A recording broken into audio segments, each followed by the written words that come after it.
कार्तिक मास की कृष्ण चतुर्दशी, कृष्ण पक्ष की चतुर्दशी को हमारे पावन गुरुदेव इष्ट श्री हनुमान जी का जन्मदिन है।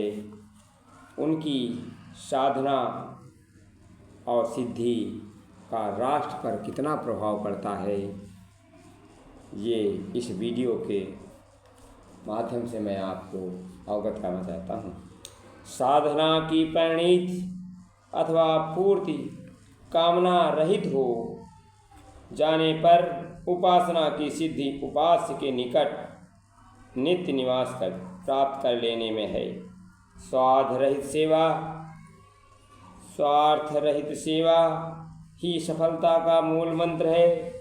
इस कसौटी पर जो भी खरा उतरता है, उसी की अनुभूत, उसी की अभिव्यक्त और उसी के कृत समाज को सच्चा मार्गदर्शन कर सकती है।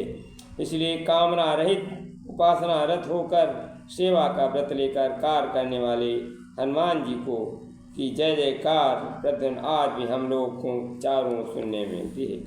साधना के द्वारा जिसने अपने अंग प्रत्यंगों को वज्रांग बना लिया था, उपासना के द्वारा जिनका हृदय निर्मल विमल हो चुका था, सेवा के द्वारा जिन्होंने समस्त ज्ञान विज्ञान प्राप्त कर ली है, ऐसा सदाचार, ऐसा सद्विचार समन्वित राजदूत रामदूत ही भारत की अपहृत शांति रूपी सीता की खोज कर सकता है और उन्हें वापस ला सकता है।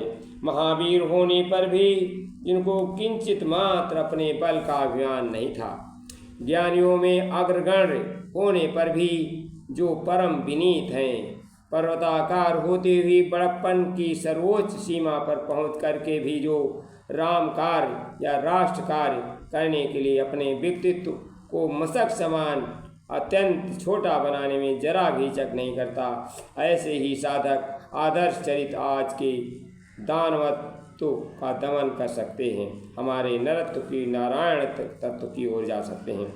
जो बढ़ते हुए लोग सुरसा के मुख में प्रवेश करके भी उसके बस में नहीं हो सके, जिन्होंने काम की प्रतिपूर्ति सिंहिका निश्चरी के अनेक प्रयास करने पर भी उसके मायावी लावण्य सौंदर्य के दृष्टि तक नहीं डाली, जो क्रोध रूपी लंकिनी के लाख बार ललकारने पर उत्तेजित होकर धैर्यपूर्वक सामान्य मुष्टि प्रहार कर दिया, उसके अहम को नाश कर दिया था, उन्हीं लोभ काम और क्रोध के विजेता हनुमान जी अपने गंतव्य मार्ग को कभी अवरुद्ध नहीं होने दिया। जो जल थल अथवा आकाश रूपी मार्ग से जब जहाँ जिस कार्य को उद्देश्य गए उसे पूरा करके लौटे। आकाश में व्यवधान डालने वाली सुरसा, जल के भीतर आकर्षित करने सिंहिका, थल पर विघ्न करने वाली लंकिनी, इन तीनों को मनोरथ के सामने उसके सामने विफल हो गए। अहंकारियों का मान मर्दन करने ही आप हनुमान कहलाए। स्वार्थ रहित सेवा के पथ पर बढ़ते भयानक और विपरीत शक्तियों भी अनुकूल कार्य करने लग जाती हैं। तभी तो हनुमान जी के लिए विष ने अमृत, शत्रु ने मित्र का और समुद्र ने गोपद का और अग्नि ने अपनी दाहकता छोड़कर शीतलता का रूप धारण कर लिया है। उनके कार्य में सहयोग किया बिस्तर सर्पों की माता सुरसा अमृतोम आशीर्वाद देकर चली गई। शत्रु का सगा भाई विभीषण राक्षस रामदास बन गया। अगाध अपार समुद्र गोपद जल की भांति लांघा जा सका। धधकती अग्नि अपनी पूंछ में बांधकर हनुमान जी लंका जला सके। अनिश्चित होते भी सच्चे साधक की सेवा के लिए सिद्धियां अपने आप मार्ग सदैव तैयार करती। अणिमा महिमा गरिमा लंघिमा प्राप्त प्रकाश में ईश्वरत्व और वसित्व, इन अष्ट सिद्धियों का ने राम कार्य के संपादन में हनुमान जी की सहायता देने में उद्देश्य होड़ लगा रखी थी।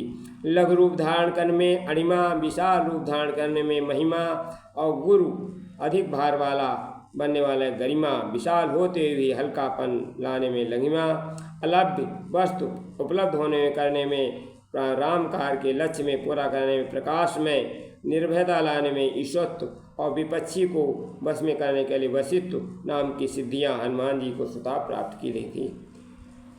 वैसे तो संपूर्ण संसार पंच तत्वों के वश में है, किंतु राम कार्य तथा राष्ट्र कार्य के लिए सर्वस्व समर्पण करने के दृढ़ भावना वाले साधक इन पंच तत्वों को अपने वश में कर लेता है। वायु, आकाश, पृथ्वी, अग्नि, जल, इन सभी को हनुमान जी समयोचित योगदान दिया।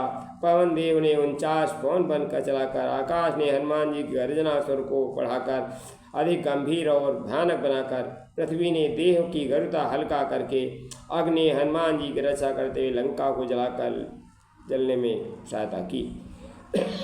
जिस साधक में सेवा में इतनी तल्लीनता एवं इतनी तत्परता हो, वही श्रम और विश्राम के स्वतः कुपरिता का सर्वस्व को प्राप्त राम कार्य या राष्ट्र कार्य संपादित करने में अपनी जन्म को सफलता समझता है। उसके लिए फिर किसी भी शक्ति, संपत्ति, भक्ति और मुक्ति असंभव नहीं सह सकती। यही कारण भगवान श्री राम ने हनुमान जी को सब कुछ देकर भी उनके सदैव ऋणी बन गए।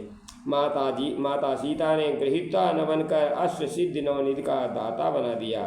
अन्य वस्तुओं की कौन कहे, अपना जीवन भी हनुमान जी को अपने लिए नहीं, राम कार्य, राष्ट्र कार्य के लिए प्यारा था। तभी तो राम कार्य संपादित करके काल में सुरसा के मुख में प्रवेश करने को तैयार थे। ऐसे दृढ़व्रती साधक, आराधक, राम सेवक हनुमान जी को कौन पास कर सकता है। इसलिए वे वानत्व से नरत्व और देवत्व से मृत्युलोक में सदा के लिए अमर हो गए। मित्रों, जय बोलो हनुमान की।